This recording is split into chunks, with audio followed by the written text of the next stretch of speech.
गोर लगे छी अहाँ सब गोटे के। हम राधाकर्ण आई मधुश्रावणी पाबनि के कथा लऽ कऽ उपस्थित छी। कथा कहनार नहीं भेटैत रहै छथिन, गाम घर में तो भेटो जाइ छथिन, बाहर में नहीं भेटैत रहै छथिन। तो अगर अहाँ सबके किनको जरूरत है तो हमर ये वीडियो के जरूर यूज करब आ हम सब दिन के कथा लऽ कऽ उपस्थित होयब। आई पहिल दिन के कथा लऽ कऽ अहाँ सबके सामने उपस्थित छी, तो सुनू आजुक कथा। मौना पंचमीक कथा। एक बूढ़ी रहैत, ओ स्नान करऽ धार गेली। धार में ओ देखल जे एक चिकनी पात पर 5 गोट किछु लह लह करैत छैक।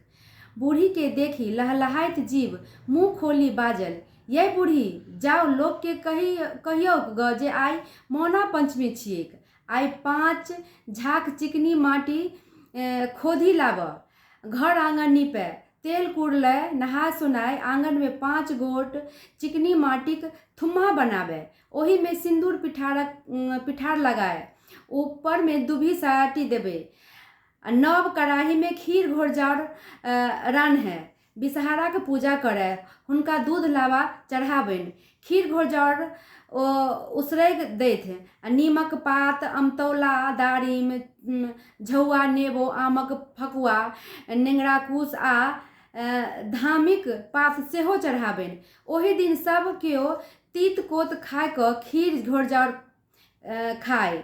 घरक दुआरक दुनू भाग गोबर सँ फोंफ करने नागक चित्र बनाबे आ ओकरा मुँह में दही आ दूभी लगा दैक। जे एना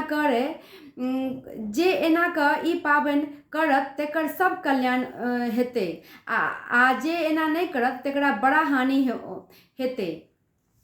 बूढ़ी नहा सोना क घर अयली तो ई बात घर घर जा जना देलनि। गामक आधा लोक ई पाबनि कयलक, आधा लोक एही बात के फूसी पटक बुझी अंठा देलक, पाबनि नहीं केलक। जे सब बूढ़ी कहल मुताबिक ई पाबनि कयलक से तो बड़ बढ़िया रहल, आ जे सब नहीं केलक से सब राति में मरि गेल। भरि गाम हल्ला मचि गेल। लोक सब बूढ़ी के पूछऽ लगलनि जे आब की हेतैक, मुल्लाह सबके जीबाक कोनो उपाय छै की? बूढ़ी दौड़ली फेरी धार गेली। ओतऽ चिकनी पात पर ओहिना लहलहाइत 5 जीव के देखलनि। ओ आन किछु नहीं छल, 5 बहिन बिषहारा छली। बूढ़ी हुनका गोर लागी गामक हाल कहल आ पूछल जे मुल्लाह सबके बचबाक कोनो उपाय छै कि नहीं। बिषहारा कहल, हमरा कहला मुताबिक पाबनि नहीं केलक तें ओ सब मरि गेल। आबहू देखियौक ग जे ककरो कड़ाही में खीर घोरजाउर लागल होइक तो ओकरा घोरी क मुल्ला सबके चटा देबैक आ सब जीवी उठत। ओकरा सबके बुझा क कही देबैक जे अगला पंचमी नाग पंचमी हेतैक, ओही दिन ओ सब ओहिना पाबनि करे तखन कल्याण हेतैक। बूढ़ी गाम पर आबी घर घर खीर घोरजाउर वाला कड़ाही ताकल आ ओही में लागल खीर घोरजाउर के घोरि घोरि मुल्ला सबके चटावल। थोड़बे काल में सब जी उठल। आब ओही सब अगला पंचमी के ओहिना पाबनि कैल आ प्रसन्न रहे लागल।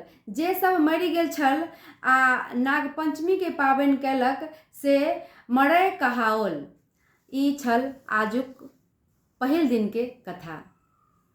धन्यवाद अहाँ सब गोटे के। जरूर अहाँ सब वीडियो के यूज करब।